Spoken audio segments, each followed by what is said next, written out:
Yesteryear is the second episode of the first season of the animated American science fiction television series Star Trek.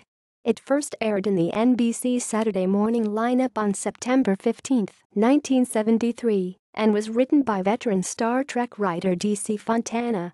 Yesteryear marked the return of actor Mark Lenard to the role of Spock's father, Sarek. In this episode, Enterprise First Officer Spock must travel in time to his childhood and keep his younger self from dying and being replaced by an Andorian on his ship.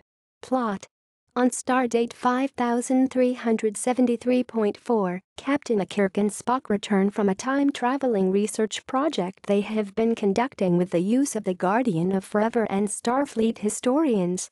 When they emerge from the portal, they discover that no one on board the Federation starship Enterprise recognizes Spock.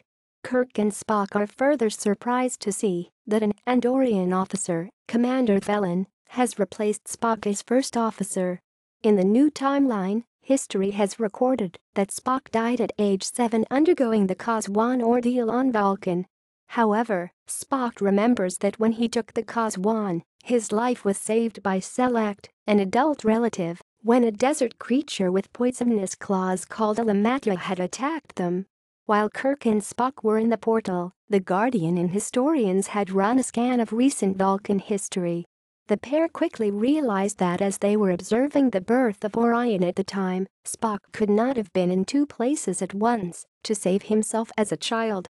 Spock must go back through the time gate of his childhood and save the life of the child he was. For his part, Felon is supportive of Spock's efforts despite its consequences on his own existence, and the officers respectfully wish each other long and prosperous lives in whatever circumstances the hopefully repaired timeline would put them in. At first, this proceeds smoothly. Spock assumes the identity of Sarek, a distant cousin of Sarek, and is welcomed into the home of Sarek and Amanda Grayson.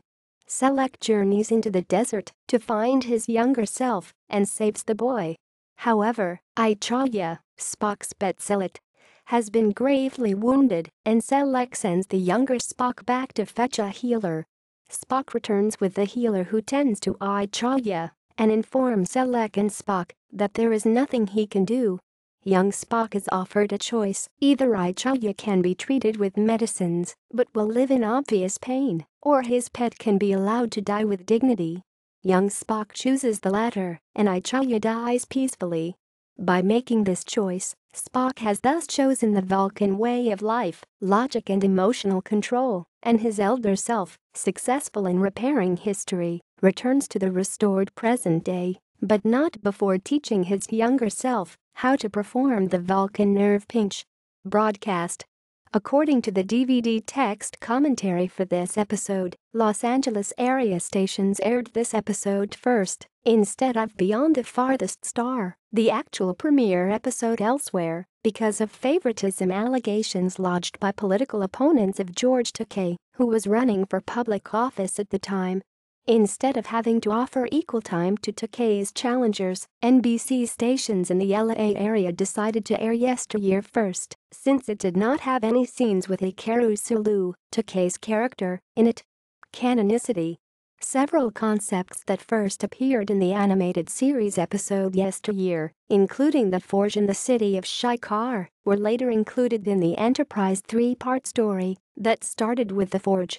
In the 2009 film Star Trek, young Spock is bullied by three fellow Vulcan students in the same manner as is seen happening in this episode. Notes: see also Journey to Babel, an original series episode where Spock's parents, Sarek and Amanda, first appeared. References: external links. Yesteryear on IMDb. Yesteryear at TV.com. Yesteryear at Memory Alpha, a Star Trek wiki. Yesteryear at StarTrek.com. Yesteryear at Kurt Danhauser's Guide to the Animated Star Trek.